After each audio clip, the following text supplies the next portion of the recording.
ਤੋਂ ਬਾਅਦ ਤੁਹਾਡਾ ਸਭ ਦਾ ਬਹੁਤ-ਬਹੁਤ ਸਵਾਗਤ ਹੈ। ਇਸ ਵਾਲੇ ਸੈਗਮੈਂਟ ਵਿੱਚ ਅਸੀਂ ਸਾਡੇ ਕੋਲ ਜੋ ਬਹੁਤ ਹੀ ਇੰਪੋਰਟੈਂਟ ਈਮੇਲ ਆਈ ਹੈ ਉਹ ਆਪਾਂ ਡਿਸਕਸ ਕਰਨ ਜਾ ਰਹੇ ਹਾਂ ਐਜ਼ ਏ ਟੌਪਿਕ ਵੀ ਹੈ।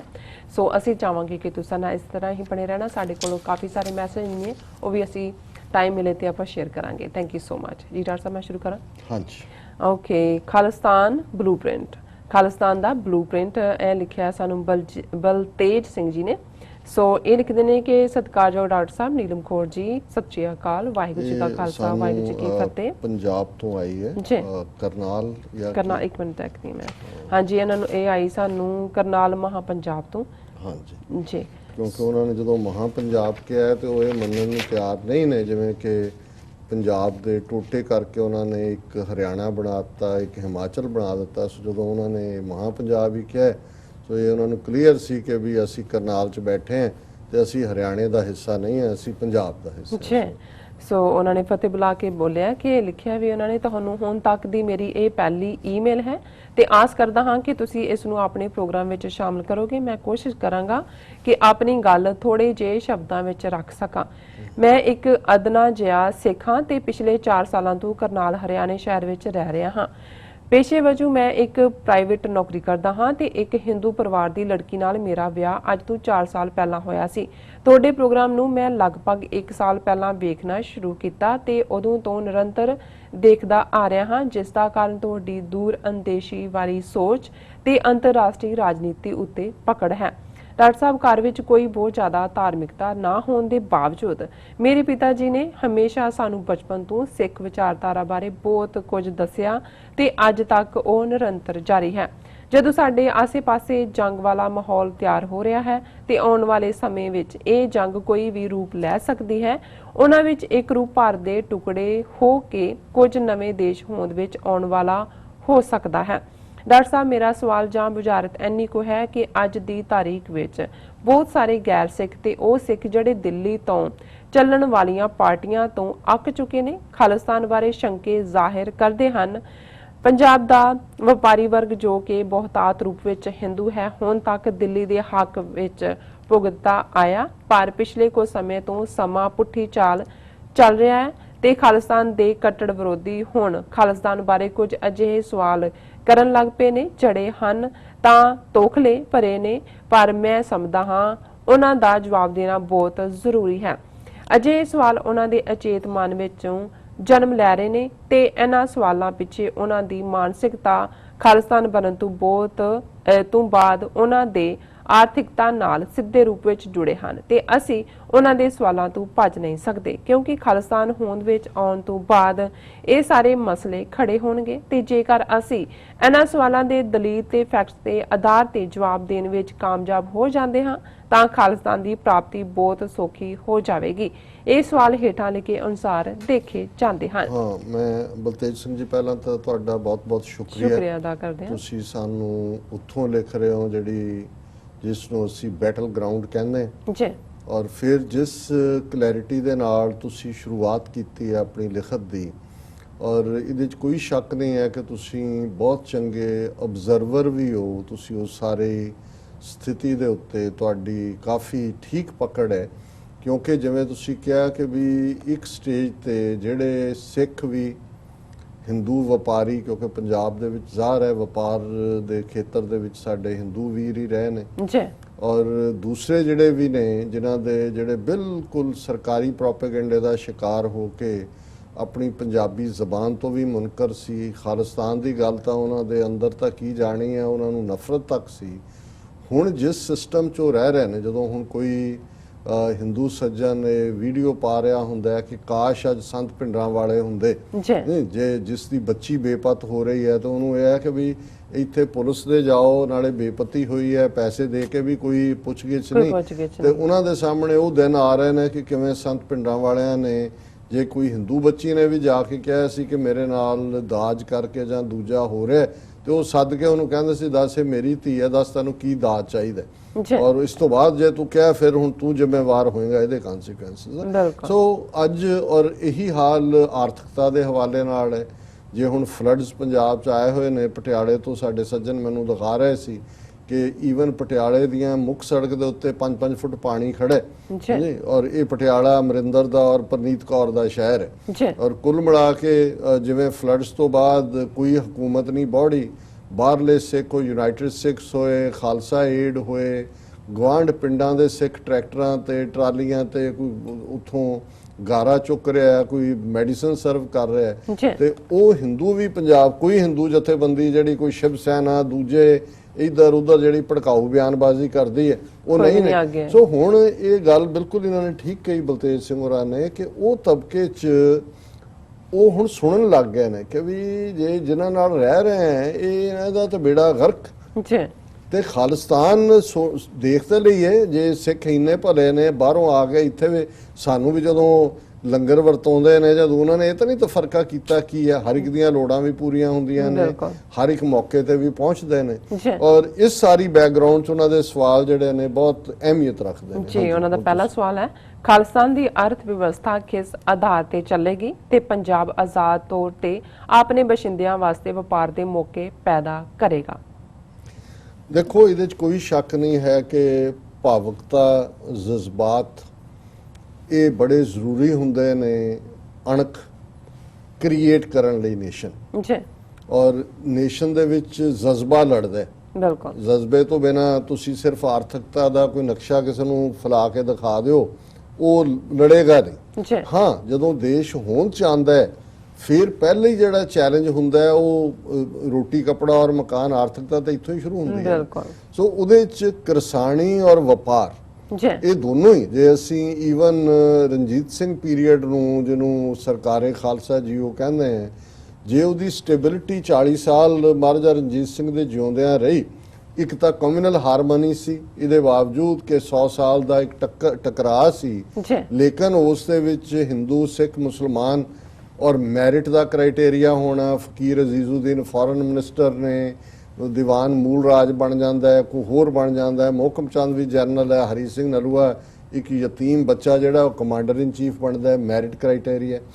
ਦੂਸਰਾ, ਹਰ ਇੱਕ ਦੀਆਂ ਲੋੜਾਂ ਵੀ ਪੂਰੀਆਂ ਹੋ ਰਹੀਆਂ ਨੇ, ਖੁਸ਼ਹਾਲੀ ਹੈ। ਅੰਗਰੇਜ਼ ਚਕਾਚੌਂਦ ਦੇ ਵਿੱਚ ਉਹਨਾਂ ਨੇ ਜਦੋਂ ਦੇਖਿਆ ਲਾਹੌਰ ਦਰਬਾਰ, ਉਹਨਾਂ ਨੂੰ ਲੱਗਾ ਕਿ ਵੀ ਔਰ ਅਮਨ ਹੈ, ਔਰ ਕਿਉਂਕਿ ਖੁਸ਼ਹਾਲੀ ਅਮਨ ਇਹ ਬੜਾ ਜ਼ਰੂਰੀ ਹੁੰਦਾ ਹੈ।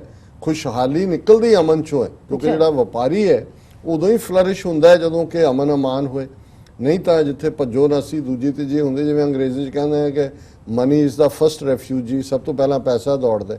ਸੋ ਉਹਨਾਂ ਨੇ ਪੁੱਛਿਆ ਵੀ ਅਰਥ ਵਿਵਸਥਾ, ਜ਼ਾਹਰ ਹੈ ਸਾਡੀ ਇੱਕੋ ਇੱਕ ਕੁਦਰਤੀ ਦੌਲਤ ਪਾਣੀ ਹੈ, ਜਿਸ ਚੋਂ ਸਾਡਾ ਨਾਮ ਵੀ ਆਬ ਨਿਕਲਿਆ, ਔਰ ਉਸ ਦੇ ਨਾਲ ਜੁੜਿਆ ਹੋਇਆ ਸਾਡਾ ਮਿਹਨਤੀ ਕਿਸਾਨ ਹੈ, ਕਿਰਤੀ ਹੈ, ਔਰ ਉਸ ਦੇ ਨਾਲ ਜਿਹੜੀ ਉਹ ਸਾਡੀ ਜਿਹੜੀ ਹੈ ਉਹ ਰੀੜ੍ਹ ਦੀ ਹੱਡੀ ਹੈ ਸਾਡਾ ਐਗਰੀਕਲਚਰ। ਪਰ ਇੰਡਸਟਰੀ ਅੱਜ ਦੁਨੀਆ ਦੇ ਵਿੱਚ ਤੁਸੀਂ ਪੋਟੇਟੋ ਚਿਪ ਇੰਡਸਟਰੀ ਤੋਂ ਦੇਖ ਲਓ, $50 ਬਿਲੀਅਨ ਦੀ ਹੋਏਗੀ। ਅੱਜ ਜੂਸਿਸ, ਕੋਈ ਔਰੰਜਿਸ, ਕੋਈ ਦੂਜੇ, ਪੰਜਾਬ ਦੀ ਮਿੱਟੀ ਚੋਂ ਤੁਸੀਂ ਕੀ ਨਹੀਂ ਪੈਦਾ ਕਰਦੇ ਔਰ ਕੀ ਪੈਦਾ ਨਹੀਂ ਕਰ ਸਕਦੇ, ਉਹਦੇ ਤੇ ਹੀ ਬੇਸ ਤੁਹਾਡੀ ਹਾਰਟੀਕਲਚਰ ਬੇਸਡ ਇੰਡਸਟਰੀ ਹੋਏ ਜਿਹਦੇ ਜੂਸਿਸ ਬਣ ਰਹੇ ਨੇ। ਪੋਟੇਟੋ ਚਿਪਸ ਲਈ ਤਾਂ ਕੋਈ ਵੱਡਾ ਕੁਝ ਨਹੀਂ ਚਾਹੀਦਾ ਹੁੰਦਾ। ਇਹ ਮੈਂ ਇੱਕ ਉਦਾਹਰਣ ਦੇ ਰਿਹਾ। ਸੋ ਇਹ 50,300 ਕਿਲੋਮੀਟਰ ਦਾ ਏਰੀਆ ਹੀ ਨਹੀਂ, ਜਿਵੇਂ ਤੁਸੀਂ ਮਹਾਂ ਪੰਜਾਬ ਚੋਂ ਇਹ ਸਾਰੀ ਬੈਲਟ ਦੇ ਵਿੱਚ ਜਿੱਥੇ ਕਿ, ਔਰ ਉਹਨਾਂ ਦੇ ਲਈ ਜੇ ਇਨਵੈਸਟਮੈਂਟ ਦੀ ਲੋੜ ਹੈ ਇੰਡਸਟਰੀਲਾਈਜੇਸ਼ਨ ਦੇ ਲਈ, 5 ਮਿਲੀਅਨ ਸਿੱਖ ਡਾਇਸਪੋਰਾ। ਸੋ ਇਹ ਮੈਂ ਜਿਨ੍ਹਾਂ ਨੇ ਇੱਕ ਵਾਰ ਸਾਨੂੰ ਮੌਕਾ ਮਿਲੇ, ਜੇ ਅੱਜ ਮੁਸੀਬਤ ਦੇ ਵੇਲੇ ਸਿੱਖ ਧਾ ਕੇ ਗਏ ਨੇ, ਕੱਲੀ ਕੱਲੀ ਜਥੇਬੰਦੀ ਨੂੰ ਲੱਖਾਂ ਡਾਲਰ ਜਿਹੜੇ ਨੇ ਉਹ ਬਾਹਰਲਾ ਸਿੱਖ ਦੇ ਰਿਹਾ, ਤੇ ਫਿਰ ਆਪਣਾ ਮੁਲਕ ਬਣਨ ਤੋਂ ਬਾਅਦ ਇਹ ਸਾਰੇ ਤੁਹਾਡੇ ਇਨਵੈਸਟਰ ਨੇ। ਫਿਰ ਦਰਬਾਰ ਸਾਹਿਬ ਸਾਡਾ ਧਾਰਮਿਕ ਪਾਠ ਜਿਹਦੇ ਨਾਲ ਜੁੜਿਆ ਹੋਇਆ, ਬਹੁਤ ਸਾਰੇ ਮੁਲਕ ਆ ਜਿਹੜੇ ਈਵਨ ਇਟਲੀ ਵਰਗਿਆਂ 'ਚ ਕੌਣ ਲੋਕ ਜਾਂਦੇ ਨੇ, ਦੇਖਣ ਜਾਂਦੇ ਨੇ ਰੋਮ ਕੀ ਹੈ, ਦੂਸਰਾ ਕੀ ਹੈ ਉਹਨਾਂ ਦਾ ਕਲਚਰਲ ਟੂਰਿਜ਼ਮ ਜਾਂ ਹਿਸਟੋਰੀਕਲ ਟੂਰਿਜ਼ਮ। ਸੋ ਸਾਡੀ, ਮੇਰਾ ਹਮੇਸ਼ਾ ਇਹ ਕਹਿਣਾ ਹੁੰਦਾ ਹੈ, ਖਾਲਿਸਤਾਨ ਕਾਇਮ ਹੋਣ ਦੇ 10 ਸਾਲ ਦੇ ਵਿੱਚ ਖਾਲਿਸਤਾਨ ਦੁਨੀਆ ਦੀਆਂ ਫਸਟ ਵਰਲਡ ਕੰਟਰੀਜ਼ 'ਚ ਹੋਏਗਾ, ਜਿਹਦੇ ਨਾਲ ਜਿਹੜਾ ਕਿ ਯੂਰਪ ਦੇ ਨਾਲ ਅਸੀਂ ਕੰਪੇਅਰ ਕਰਾਂਗੇ, ਔਰ ਨਾਲ ਸਾਡਾ ਗੁਆਂਢੀ ਪਾਕਿਸਤਾਨ, ਜਿੱਥੇ ਕਿ ਜਿਹੜਾ ਸਾਡੀ ਐਕਸੈਸ ਰੋਡ ਰਾਊਟ ਰਾਹੀਂ ਸੈਂਟਰਲ ਏਸ਼ੀਆ ਤੱਕ ਹੋਏਗੀ। ਬਹੁਤ ਸਾਰੇ ਜਿਹੜੀ ਟ੍ਰੇਡ ਹੈ ਉਹ ਪਾਕਿਸਤਾਨ ਦੇ ਨਾਲ ਫਿਰ ਜੇ ਜਮਨਾ ਪਾਰ ਵਾਲੇ ਸਾਡੇ ਨਾਲ ਸੁਖਾਵਾਂ ਰਸਤਾ ਰੱਖਣਗੇ, ਮਰਨਾ ਤਾਂ ਇਹਨਾਂ ਨੇ ਭੁੱਖੇ ਹੀ ਹੈ, ਜੀ ਤੇ ਇਹਨਾਂ ਦੇ ਨਾਲ ਵੀ ਫਿਰ ਟ੍ਰੇਡ ਕਰਾਂਗੇ, ਪਰ ਇਹਨਾਂ ਤੋਂ ਪੈਸੇ ਨਹੀਂ ਲੈਣੇ, ਤਾਂ ਹੁਣੇ ਨਹੀਂ ਦੇਣ ਕੋਲ, ਅਸੀਂ ਕਹਿਣਾ ਜ਼ਮੀਨ ਦੇ ਦਿਓ ਸਾਨੂੰ। ਜਿਵੇਂ ਅਮਰੀਕਾ ਨੇ 13 ਸਟੇਟਾਂ ਦੀਆਂ 50 ਬਣਾਈਆਂ, ਇਵੇਂ ਹੀ ਜਿਹੜਾ ਹੈਗਾ ਉਹ, ਇਹ ਤੁਸੀਂ ਫਿਕਰ ਨਾ ਕਰੋ, ਆਰਥਿਕਤਾ ਸਾਡੀ ਸਭ ਤੋਂ ਸਟਰੋਂਗ ਹੱਬ ਹੋਈ। ਜੀ ਉਹਨਾਂ ਦਾ ਦੂਸਰਾ ਕੁਐਸਚਨ ਹੈ, ਖਾਲਿਸਤਾਨ ਦੀ ਸਰਕਾਰ ਮਤਲਬ ਸਿਸਟਮ ਲੋਕਤੰਤਰ ਹੋਵੇਗਾ, ਤਾਨਾਸ਼ਾਹ ਹੋਵੇਗਾ, ਰਾਜਸ਼ਾਹੀ ਹੋਵੇਗਾ, ਜਾਂ ਫਿਰ ਕੋਈ ਨਵਾਂ ਮਾਡਲ ਅਸੀਂ ਦੁਨੀਆ ਸਾਹਮਣੇ ਰੱਖਾਂਗੇ? ਹਾਂ, ਬਹੁਤ ਸੋਹਣਾ ਸਵਾਲ ਹੈ। ਹੁਣ ਬੇਸ਼ੱਕ ਮਹਾਰਾਜਾ ਰਣਜੀਤ ਸਿੰਘ ਦੇ ਪੀਰੀਅਡ 'ਚ ਇੱਕ ਅਮਨ ਅਮਾਨ ਦੀ ਅਸੀਂ ਗੱਲ ਕੀਤੀ, ਪਰ ਮੰਦੇ ਭਾਗਾਂ ਨੂੰ ਮੋਨਾਰਕੀ ਆ ਗਈ, ਰਾਜਾਸ਼ਾਹੀ ਆ ਗਈ। ਜੀ ਰਾਜਾਸ਼ਾਹੀ ਆ ਜਾਏ, ਪੈਲੇਸ ਆ ਜਾਂਦਾ ਹੈ, ਮਹਿਲ ਪੈਲੇਸ ਇੰਟਰੀਗ ਆ ਜਾਂਦਾ ਹੈ, ਫਿਰ ਜਿਹੜਾ ਅੱਗੋਂ ਡਾਇਨੈਸਟੀ ਹੁੰਦੀ ਹੈ। ਉਹਨੇ ਹੀ 10 ਸਾਲ ਦੇ ਵਿੱਚ ਰਣਜੀਤ ਸਿੰਘ ਦੀ ਮੌਤ ਤੋਂ ਸਭ ਨੂੰ ਡਿਸਟਰੋਏ ਕੀਤਾ। ਸੋ ਅਸੀਂ ਸਮਝਦੇ ਹਾਂ ਵੀ ਜਿਹੜੀ ਸਾਡੀ ਹੱਬ ਹੈ ਉਹ ਤਾਂ ਜ਼ਾਹਰਾ ਤੌਰ ਦੇ ਉੱਤੇ ਲੋਕਤੰਤਰੀ ਹੈ, ਸੰਗਤ ਦਾ ਜਦੋਂ ਕਨਸੈਪਟ ਕੰਸੈਂਸਸ, ਪਰ ਉਸ ਦੇ ਉੱਤੇ ਕੋਈ ਨਾ ਕੋਈ ਕੁੰਡਾ ਲਗਾਮ ਹੋਏਗਾ, ਕੋਈ ਛੁਤਰ ਬੇਮੁਹਾਰ ਵਾਂਗੂ ਨਹੀਂ ਹੋਏਗਾ। ਸੋ ਜਿਹੜਾ ਅਖੀਰ ਤੁਸੀਂ ਕਿਹਾ ਕਿ ਕੋਈ ਨਵਾਂ ਸਿਸਟਮ, ਮੈਂ ਸਮਝਦਾ ਵੀ ਗੁਰਮਤ ਆਧਾਰਿਤ ਸਾਡੇ ਕੋਲ ਫਿਲਾਸਫੀ ਹੈ, ਉਸ ਆਧਾਰਿਤ ਜਿਹੜੀ ਸਾਡੀ ਸੁਸਾਇਟੀ ਜਿਹਦੇ 'ਚ ਹਰ ਸ਼ਹਿਰੀ ਦੇ ਲਈ ਬਿਨਾਂ ਜ਼ਾਤ, ਰੰਗ, ਨਸਲ, ਧਰਮ, ਜੈਂਡਰ ਦੇ ਵਿਤਕਰੇ ਦੇ ਇਕੁਅਲ ਅਪਰਚੁਨਿਟੀਜ਼ ਹੋਣਗੀਆਂ, ਔਰ ਸਿਸਟਮ ਜਿਹੜਾ ਹੈ ਉਹ ਆਲ ਐਨਕੰਪੈਸਿੰਗ ਹੋਏਗਾ।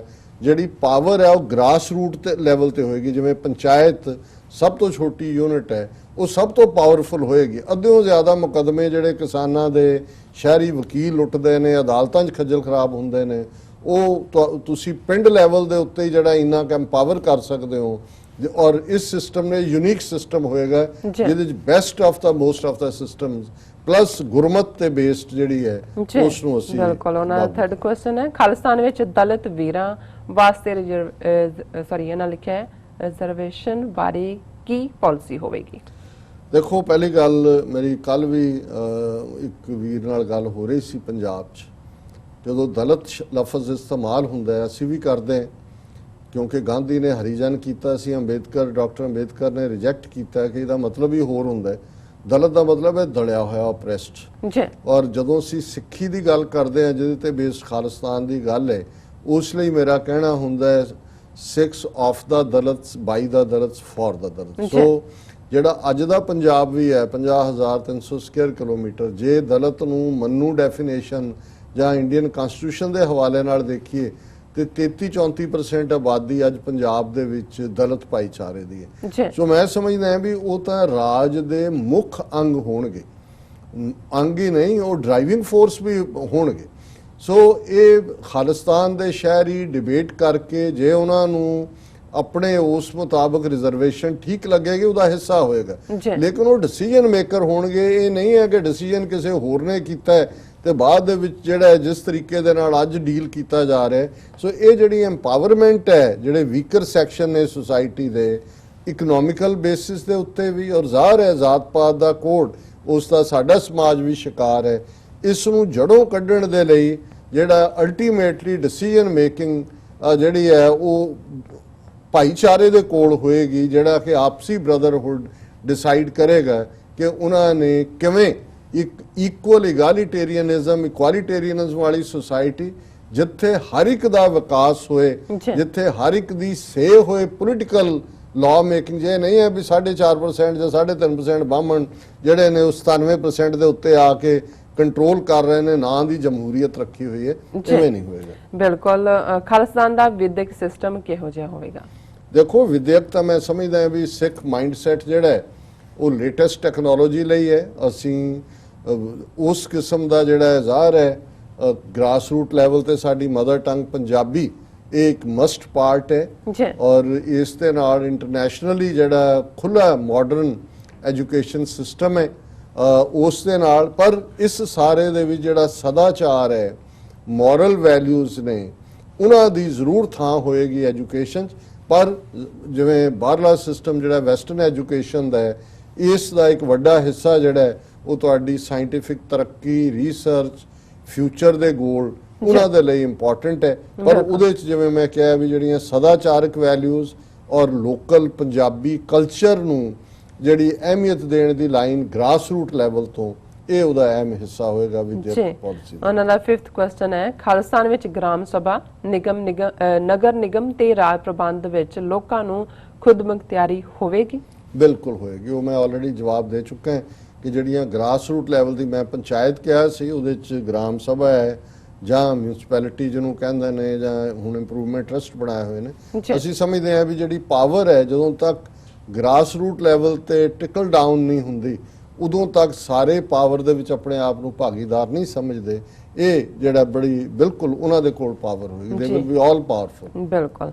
ਉਹਨਾਂ ਦਾ 6ਵਾਂ ਸਵਾਲ ਹੈ, ਖਾਲਿਸਤਾਨ ਦੀ ਫੌਜੀ ਸ਼ਕਤੀ ਤੇ ਪਾਲਿਸੀ ਦੀ ਰੂਪਰੇਖਾ ਕਿਹੋ ਜਿਹੀ ਹੋਵੇਗੀ? ਦੇਖੋ, ਫੌਜੀ ਤਾਂ ਸਰ ਬਲਤੇਜ ਸਿੰਘ ਜੀ ਹਰ ਸਿੱਖ ਹੀ ਫੌਜੀ ਹੈ, ਪਰ ਮੈਂ ਇਹ ਸਮਝਦਾ ਵੀ ਜਿਹੜੀਆਂ ਮਾਈਨੋਰਿਟੀਜ਼ ਨੇ ਜਾਂ ਘੱਟ ਆਬਾਦੀ ਹੈ, ਉਹਦੇ ਜਿਹੜਾ ਇੱਕ ਜੇ ਉਦੋਂ ਤੱਕ ਰੱਬ ਨੇ ਉਮਰ ਬਖਸ਼ੀ ਔਰ ਕੋਈ ਸਾਡੀ ਉਹ ਸਾਰੇ ਦੇ ਵਿੱਚ ਹੋਇਆ, ਮੈਂ ਸਮਝਦਾ ਵੀ ਇਸ ਮਾਮਲੇ 'ਚ 5 ਸਾਲ ਦੀ ਜਿਹੜੀ ਕੰਪਲਸਰੀ ਟ੍ਰੇਨਿੰਗ ਹੈ ਮਰਦਾਂ ਔਰ ਔਰਤਾਂ ਦੋਨਾਂ ਦੀ, ਕਿਉਂਕਿ ਸਾਡੇ 'ਚ ਸਿੰਘ ਔਰ ਕੌਰ ਜਿਹੜੇ ਗੁਰੂ ਨੇ ਜੇ ਕਿਰਪਾਨ ਬਖਸ਼ੀ ਤੇ ਸਿੰਘਣੀ ਨੂੰ ਵੀ ਪ੍ਰਿੰਸ ਬਣਾ ਕੇ ਬਖਸ਼ੀ ਔਰ ਸਿੰਘ ਨੂੰ ਵੀ ਬਖਸ਼ੀ।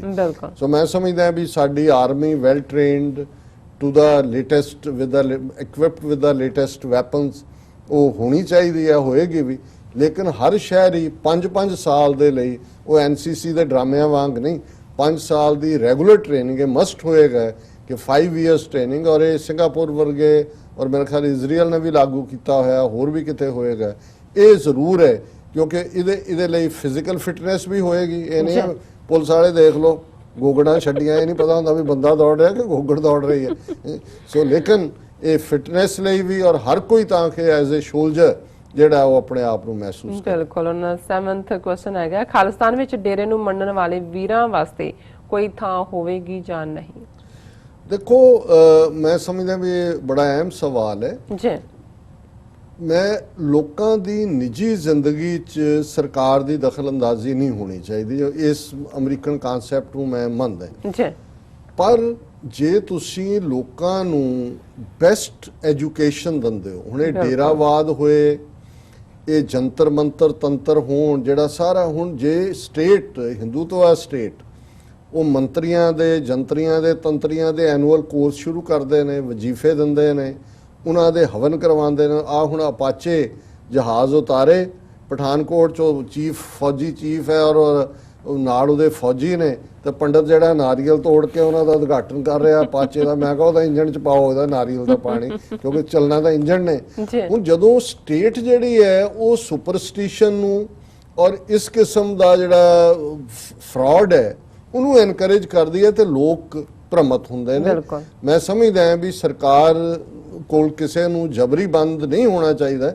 ਲੋਕ ਹੀ ਇੰਨੇ ਕ ਐਜੂਕੇਟਡ ਹੋਣਗੇ ਨਾ, ਬਾਬਿਆਂ ਦਾ ਜਾਂ ਜੰਤਰੀ ਮੰਤਰੀ ਤੰਤਰੀ ਜੋਤਸ਼ੀ ਤਾਂਤਰਿਕ, ਇਹ ਤਾਂ ਵਿਚਾਰੇ ਆਲੂ ਪੱਟਣ ਤੇ ਲੱਗੇ ਹੋਣੇ ਨੇ, ਕਿਉਂਕਿ ਲੋਕਾਂ ਨੇ ਜਾਣਾ ਹੀ ਨਹੀਂ, ਵਿਹਲਾ ਬਹਿ ਕੇ ਉਹ ਬੈਠੇ ਜੰਤਰੀ ਰੱਖ ਕੇ ਤੋਤਿਆਂ ਤਾਤਿਆਂ ਵਾਲੇ ਪਿੰਜਰੇ 'ਚੋਂ ਤੋਤਾ ਖਿੱਚ ਰਿਹਾ। ਸੋ ਮੈਂ ਸਮਝਦਾ ਵੀ ਸਟੇਟ ਦੀ ਡਾਇਰੈਕਟ ਦਖਲਅੰਦਾਜ਼ੀ ਨਹੀਂ ਹੋਏਗੀ, ਐਜੂਕੇਸ਼ਨ ਜੀ। ਬਿਲਕੁਲ। ਉਹਨਾਂ ਦਾ 8ਵਾਂ ਸਵਾਲ ਹੈ, ਖਾਲਿਸਤਾਨ ਇੱਕ ਖੁੱਲੇ ਡੁੱਲੇ ਬਾਰਡਰ ਵਾਲਾ ਮੁਲਕ ਹੋਵੇਗਾ? ਦੇਖੋ, ਮੈਂ ਜਿਸ ਪ੍ਰੋਗਰਾਮ ਤੇ ਕੱਲ ਗਿਆ, ਆਲਮੋਸਟ 1.5 ਘੰਟੇ ਦਾ ਪ੍ਰੋਗਰਾਮ ਕੈਲੀਫੋਰਨੀਆ 'ਚ ਸੀ, ਉਹਦੇ 'ਚ ਪਾਕਿਸਤਾਨ ਨਾਲ ਸੰਬੰਧਾਂ ਨੂੰ ਲੈ ਕੇ ਇੱਕ ਸਵਾਲ ਉਹਨਾਂ 'ਚ ਆਇਆ ਜੀ। ਔਰ ਮੈਂ ਕਿਹਾ ਜੀ ਅਸੀਂ ਜਿਹੜੀ ਸਾਡੀ ਚਾਹਨਾ ਹੋਏਗੀ ਪਹਿਲੀ ਸਟੇਜ ਤੇ ਪਾਕਿਸਤਾਨ ਦੇ ਨਾਲ ਜ਼ਾਹਰ ਹੈ, ਕਿਉਂਕਿ ਸਾਡਾ ਆਪਸ ਦੇ ਵਿੱਚ ਬਾਰਡਰ ਵੀ ਲੱਗਦਾ ਹੈ ਔਰ ਸਾਡੀ ਸਾਰੀ ਲੈਂਡ ਲੌਕਡ ਕੰਟਰੀ ਹੋਣ ਕਰਕੇ ਪਹਿਲੀ ਸਟੇਜ ਤੇ ਸਾਰਾ ਟ੍ਰੇਡ ਵੀ ਉੱਥੋਂ ਹੀ ਹੋਏਗਾ। ਔਰ ਸਾਡਾ ਸਾਰਾ ਹੈਰੀਟੇਜ ਵਿਰਸਾ ਗੁਰਦੁਆਰੇ ਔਰ ਸਾਡੀ ਤਹਿਜ਼ੀਬ ਦੋਨੋਂ ਪੰਜਾਬਾਂ ਦੀ ਪਾਕਿਸਤਾਨ ਦੇ ਨਾਲ। ਸੋ ਪਹਿਲਾ ਪਾਰਟ ਤਾਂ ਹੋਏਗਾ ਵੀ ਅਸੀਂ ਇਵੇਂ ਦੇ ਸਬੰਧ ਹੀ ਆਪਣੇ ਗਵਾਂਢੀ ਮੁਲਕਾਂ ਦੇ ਨਾਲ ਚਾਹਾਂਗੇ ਜਿਵੇਂ ਅਮਰੀਕਾ ਕੈਨੇਡਾ ਦੇ ਨੇ। ਬਿਲਕੁਲ। ਭਾਰਤ ਵਾਲੇ ਵੀ ਜੇ ਚਾਹਣਗੇ, ਜਮਨਾ ਪਾਰ ਵਾਲੇ, ਉਹਨਾਂ ਨੂੰ ਵੀ ਅਸੀਂ, ਕਿਉਂਕਿ ਉਹਨਾਂ ਨੂੰ ਵੀ ਅਸੀਂ ਆਪਣਾ ਸਟੱਫ ਵੇਚਣਾ।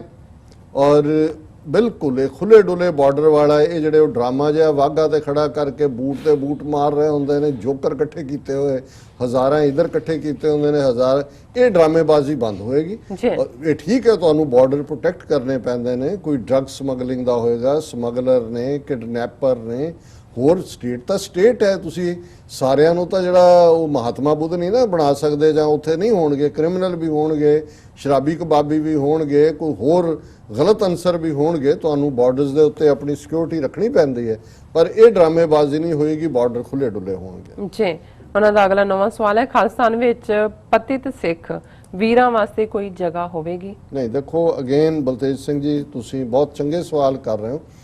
ਮੈਂ ਸਮਝਦਾ ਹਾਂ ਕਿ ਕਿਸ ਮਾਹੌਲ ਦੇ ਵਿੱਚ ਕੋਈ ਆਪਣੀ ਵੈਲਿਊ ਸਿਸਟਮ ਤੋਂ ਦੌੜਦਾ ਹੈ, ਜੀ, ਉੱਥੇ ਜਿੱਥੇ ਕਿ ਸਟੇਟ ਐਨਕਰੇਜ ਕਰਦੀ ਹੈ।